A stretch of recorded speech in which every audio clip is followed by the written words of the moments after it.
Synopsis of the Books of the Bible. Song of Songs. By JND Darby. All Scripture is given by inspiration of God, and is profitable for doctrine, for reproof, for correction, for instruction in righteousness, that the man of God may be perfect, thoroughly furnished unto all good works.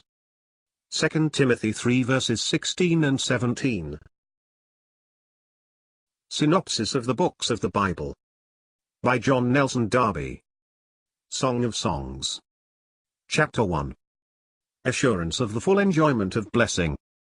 Chapter 1 presents in the most clear and simple manner the assurance of the full enjoyment of blessing, but still, though affection be there, all is more characterized by desire than by peace.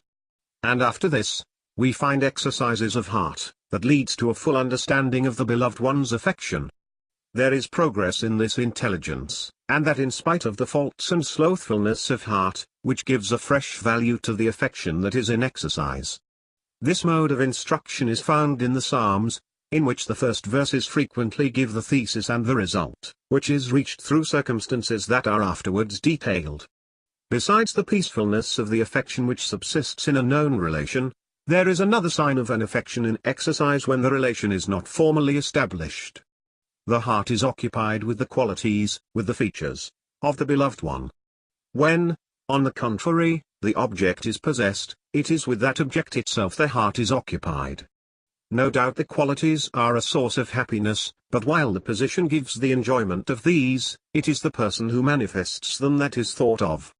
The grace, the kindness, or similar qualities, may attract the heart, and it is occupied with them. But, the relationship once formed, it is the person we think of, whose qualities are now, so to say, our own. The qualities of the beloved in perfect grace. The loved one speaks much here of the qualities of her beloved, she loves to speak of them, and to others. It may be said that the beloved does so yet more, although he knows the relation in which he stands to her. This is true, but, as she is not yet in it, he is fain to reassure her with respect to her value in his eyes. He, therefore, speaks constantly of it to herself. Moreover, this is suitable to the position of man and of woman, and so much the more as it is really Christ himself in question. Christ, in a certain sense, suffices to himself. He needs not to go and talk to others of that which is in his heart. His love is a love of grace. But it is infinitely precious to us, when, in our utter unworthiness, we might doubt the possibility of his affection, even because it is so inestimable, and very affecting, as well as precious, to see him manifesting his sense of her value, that her beauty is perfect in his eyes, that he has observed all her features, that one look has ravished his heart, that his dove, his undefiled, is the only one, that there is no spot in her. There is perfect grace in this reassuring testimony of the bridegroom's part. It is the chief subject of his discourse. It is that which her heart needed. The exercises of the bride's heart. There is much more variety in the exercises of her heart, there are even failures and sorrows arising from her faults. There is also evident progress in her assurance. The song commences with the bride's declaration that her heart needs this testimony. She acknowledges that she is black, because of the scorching rays of the sun of affliction. She seeks shelter in the presence of her beloved, who makes his flock to rest at noon.